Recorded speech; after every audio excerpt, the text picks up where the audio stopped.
Hello friends, అందరికీ నమస్కారం. నేను మీకు ఈరోజు ఇన్స్టెంట్గా మామిడికాయ పచ్చడి ఎలా పెట్టుకోవాలో చూపించబోతున్నానండి. ఇది వైట్ రైస్లోకైనా లేదా సాంబార్ రైస్, కర్డ్ రైస్ లాంటి వాటిలోకి సైడ్ డిష్గా అయినా చాలా బాగుంటుంది ఫ్రెండ్స్. మీరు కూడా ఒకసారి ట్రై చేసి చూడండి. ఎలా వచ్చిందో నాకు కమెంట్ సెక్షన్లో కమెంట్ చేయండి. ఇప్పుడు నేను దీనికోసం అని ఒక రా మ్యాంగో తీసుకొని శుభ్రంగా కడిగి ఇలా చిన్న ముక్కలుగా కట్ చేసి పెట్టుకున్నాను.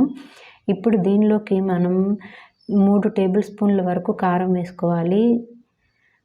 కారం అంటే అది గుడ్డు కారం అండి. 3 టేబుల్ స్పూన్లు గుడ్డు కారం వేసుకున్నాను. అలాగే 1½ టేబుల్ స్పూను సాల్ట్ వేసుకున్నాను. 1 టేబుల్ స్పూన్ వరకు ఆవు పిండి వేసుకున్నాను. 1/2 టేబుల్ స్పూన్ మెంతిపిండి వేసుకున్నాను. ఈ ఆవు పిండి, మెంతిపిండి రెండు కూడా డ్రై రోస్ట్ చేసి వాటిని మిక్సీ పట్టుకొని పౌడర్ చేసుకున్నానండి. అవి కలుపుకున్నాను. ఇప్పుడు ఈ పౌడర్లు మొత్తాన్ని కలిపి ముక్కలతో బాగా కలిపి పెట్టేసుకోవాలి.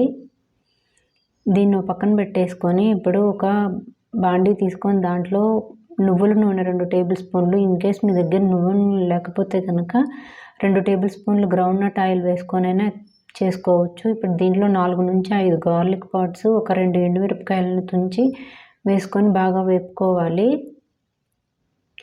ఇలా వేగిన వాటిని తీసుకొని డైరెక్ట్గా ఇలా వేడిగా ఉన్నప్పుడే తీసుకొని మనం ముందుగా మామిడికాయ ముక్కలతో పాటు మిక్స్ చేసి పెట్టుకున్న మిశ్రమంలో వేసి బాగా కలుపుకోవాలండి.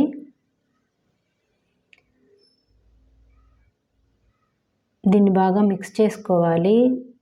అలా కాసేపు మిక్స్ చేస్తూ ఉండే కొద్దీ దాంట్లో ఉన్న సాల్ట్ అనేది మామిడికాయలో ఉండే నీరుతో కలిసిపోయి కొంచెం గుజ్జు గుజ్జుగా మారిపోతుంది. ఇదిగో చూసారా అండి ఎలా మారిందో, ఇట్లా మారిపోతుంది. ఇప్పుడు ఈ మిశ్రమం ఒక 5 నుంచి 10 రోజుల వరకు వాడుకోవచ్చండి. మనం విడిగా పెట్టేసుకొని ఆ తర్వాత మాత్రం ఫ్రిడ్జ్లో పెట్టుకోవాల్సి వస్తుంది. దీన్ని మనం స్టోర్ చేసుకోవడానికి ఒక గ్లాస్ కంటైనర్ కానీ లేదంటే పింగాణి, ఇది సెరామిక్ది కానీ తీసుకొని మనం స్టోర్ చేసుకోవటం బెటర్ అండి. ఇలా స్టోర్ చేసుకొని పెట్టుకొని మనం దగ్గర 10 నుంచి 15 రోజుల వరకు వాడుకోవచ్చు.